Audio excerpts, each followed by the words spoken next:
I'm Aaron from PhoneDog.com, and if you want a Windows Phone device on Verizon, you've got two different options. One is the HTC Windows Phone 8X. It's available now for $199. It packs a beautiful build quality, 4G LTE, and more. And then you have the Nokia Lumia 822. It's a little bit more of a budget device on Verizon at $49.99, but it's packing a lot of the same specs as the HTC device, namely a 1.5 gigahertz dual-core Snapdragon S4 processor, a 1,800 milliamp hour battery, and 4G LTE. Which one's going to win? We'll find out in the dogfight. But first, special thanks to our partners at Best Buy because they give us devices just like this for use in our One Paul Bandit giveaway game, which we give to you on the site at instantwin.phonedog.com. When you go into Best Buy Mobile, you'll walk out working with either of these devices. They'll help you get your settings ready to go. You'll be moving and shaking, and you'll walk out the door working thanks to Best Buy Mobile. Let's take a look. 8X, Lumia 822. Which one's going to win? We'll find out starting right now.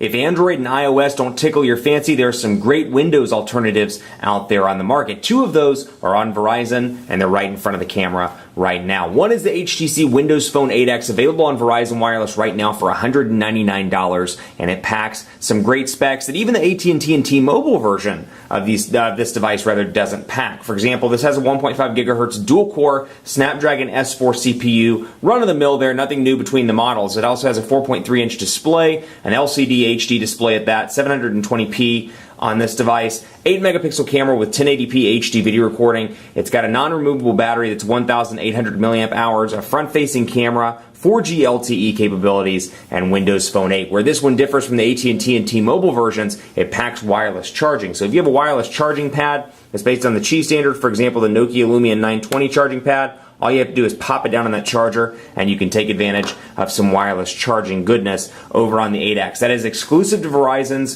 version of the 8X, and it's available only on that carrier. Then you have the Lumia 822 over here, and while this device looks different on Verizon, as you can see here, the design is a little bit different versus other Lumia devices on the market. It's basically the same device as the Lumia 810 on T-Mobile and the Lumia 820 on AT&T. It's packing a 1.5 gigahertz dual-core Snapdragon S4 CPU. It also has a 1,800 milliamp hour battery, although the Nokia version is removable. It has 4G LTE connectivity, a 4.3-inch display over on this, although it is a non-HD display, 480 by 800 pixels, and they both, like I said, have 4G LTE connectivity on Verizon Wireless. But Verizon's finally getting back into the game with the Windows business, finally getting some Windows Phone 8 devices.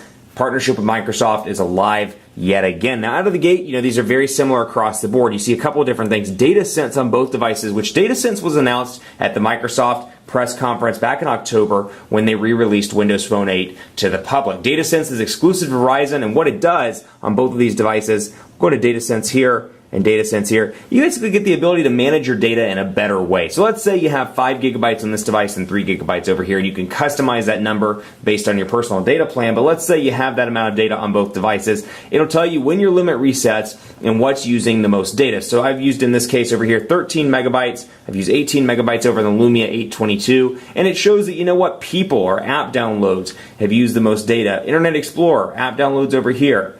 Over here, Store, Outlook, System. It shows me what uses data, and thanks to data usage via DataSense, you can kind of customize it, and you can really see, A, where you're using a lot of data, and B, how you can contribute to cutting back on that data, and DataSense can help you manage that. It's a great application. It's great for people that are first-time smartphone buyers. I think a lot of people will really enjoy this, and it's an exclusive to Verizon. Then we can scroll down through here, as you can see. We'll go to the HTC stuff. HTC is what's on here. It's HTC Hub, basically. It's been rebranded as HTC. It's an application that brings kind of an Android look and feel to the Windows Phone devices. And you can see from the HTC application, you can access weather, you can access stock, news, and more just by clicking through the various applications. There's another really cool thing in the settings, which I'll show you in just a second. Over here, you get some great Nokia value-added applications. In addition to ESPN, you get the typical Microsoft stuff, but then you get Nokia City Lens, Nokia Drive, Nokia Maps, and Nokia Music, all of which are free, all of which are great value adds for the Nokia devices. Basically, and I say this in all the Nokia reviews and dogfights, Nokia is doubling down on Windows Phone 8. They're putting their entire smartphone strategy behind Windows Phone 8, and as a result, they want it to be successful, rightfully so. So they're releasing some great value-added applications that are really making people consider, hey, why Nokia versus HTC or versus Samsung in the Windows Phone race, and on a greater level on the Android and iOS race. So you've got the Nokia applications there. Microsoft, as you can see down here, Microsoft Office and OneNote. You got Univision, and then you got Wallet as well. And then down here, excuse me, you got NFL Mobile, you got VZ Navigator, and you got Yelp, which is an application I installed. VZ Navigator is an additional fee, and there comes some great value-added applications over here as well. They just come in Microsoft, the Windows Phone 8 operating system within itself, which we'll talk about in just a second. First of all, let's take a look at the web browser on both of these devices. Both have 4.3-inch displays, and the interesting thing with Windows Phone 8, there's not a whole lot of difference between the platforms. It's not like you're getting any special things on HTC that you're not on Nokia or vice versa. You can compare two Android devices that are running Jelly Bean, a Samsung and an HTC, for example, and they look completely different. They're entirely different devices that operate completely differently, whereas over here, very similar all across the board, save for some of those applications which I just pointed out. So very similar all across the board, but loading up Phone Dog on both of these devices, we'll go back, and actually this one's already on the home page, so I'll go here and we'll go to Phone Dog, not P. Joan Dog, Phone Dog. There we go. Pinch to zoom, incredibly responsive. The 1.5 gigahertz dual-core Snapdragon S4 CPU finally up to the times, finally catching up with what's popular in the industry right now, although we're kind of shifting to quad-core devices. Finally getting dual-core capabilities and 1080p camcorder capabilities on both of these devices as well. And I can swipe away to remove the notifications, but again, pinch to zoom responsive on both of these devices, and to access tabs on either one, it's an easy fix. You just come down here, shift this one over into portrait mode, and come down here and access tabs, and you can see a bunch of different web pages at once, which is really, really nice. Now we'll go to messaging as well. Again, 4.3-inch display. Both of these are going to be relatively easy to type on for a lot of people. 4.3 inches is a nice sweet spot, although we're seeing some huge devices now, 5.5 inches, 4 inches, 4.7, all kinds of different areas in the spectrum. 4.3 I think will be great for a lot of people, but even though before we get into that, I'll show you, because these are both 4.3-inch display devices, but they look entirely different. You can see the Lumia 822 is a little bit of a meatier, chunkier device with your volume rocker, power button, and camera shortcut button over on the right side. Your volume rocker, excuse me, your 3.5mm headphone jack up top, micro USB charging port at the bottom, and your battery door back here in the back with that 1,800 milliamp hour removable battery, and then of course the camera on the back as well. Then over here, beautiful build quality over on the HTC, really fits well in the hand, has a nice feel to it. This comes in California blue, that you can get red as well on Verizon Wireless. 8 megapixel camera over here, micro SIM card slot, volume rocker, camera shortcut button, power buttons up at the top on this device, along with a 3.5mm headphone jack, and then down at the bottom you've got your micro USB charging port. Beautiful design here. Buttons on the bottom are the same on both devices. You get back, home, and then Bing on both of these units, and then of course by hitting the back button you have the ability to multitask, or at least Microsoft's version of multitasking on both of these devices. So we'll go back home and take a look at messaging on both units, and we'll come in here. Amber Alert was one that I got the other day. We'll go ahead and pop back out here, and we're going to go ahead and add a new message like we're typing something. 4.3-inch display. Microsoft's keyboard is standard across the board. You can't add additional keyboards. That said, Microsoft's is pretty functional and easy to use. So we'll start with the 8X and say, Fox is happy that the day is almost done, because Quick Brown Fox is tired and maybe he needs to go to bed. So you can see portrait to landscape, fast on both of these units. No real delay there, again, because they're both operating the exact same processor, and in a lot of ways they're very similar in terms of specifications. So 16 gigabytes of internal storage on both of these devices, so keep that in mind as well. Although on the Lumia 822, as you can see back here, pop this off so you can take a look, you've got a micro SD card slot, so you can add a micro SD card and get some expandable storage if you need it, and you go past 16 gigabytes. So pop that back on, and then we'll start back where we left off with typing. Bam. Get all these little clasps all closed up and ready to go, and then we'll do the Quick Brown Fox.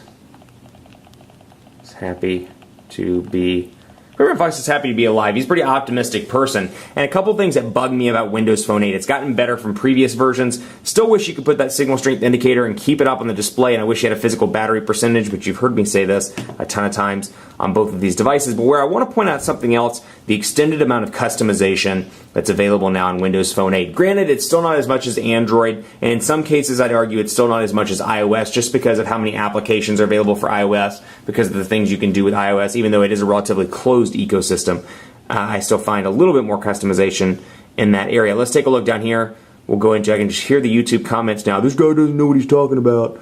iOS is terrible. iOS is pretty customizable in its own way. That said, the ecosystem is relatively closed. Let's go into theme first of all, and you can see this accent colors have changed. You can see a ton of different accent colors on both of these devices. I have it set to steel over here, but you can see a bunch of different alternatives. I can make Verizon red if I want to, and then I can come down here, and this is something I really like, the lock screen capabilities. We'll go down here.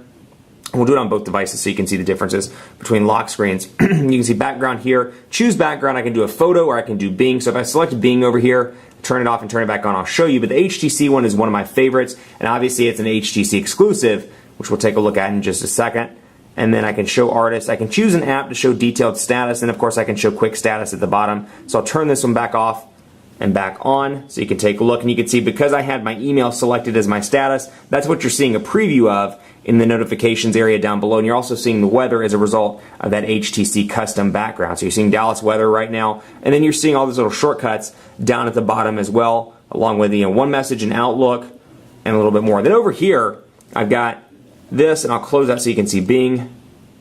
And then there's my Bing image of the day, and you can see again an Outlook message down there as well, and I can swipe up to get out of that and get back in to what matters to me. And obviously the tiles are customizable as well now. They're not custom, or they're not preset, rather. You can change around the size if you want to. You can make them larger, smaller, move them around, make them their own. You can change messaging, and the bigger you make them, in some cases, like messaging, for example, you can see previews of things. So messaging, if you make it the full size, you can see previews of your text messages, which is really nice. It's something I've argued should be on these devices since the Windows Phone 7 days. Really nice to see it now in Windows Phone 8. Keep it locked in PhoneDog.com. Part 2 of this video is coming. We're going to talk about some more customizations, camera settings, applications, and more. So stay tuned.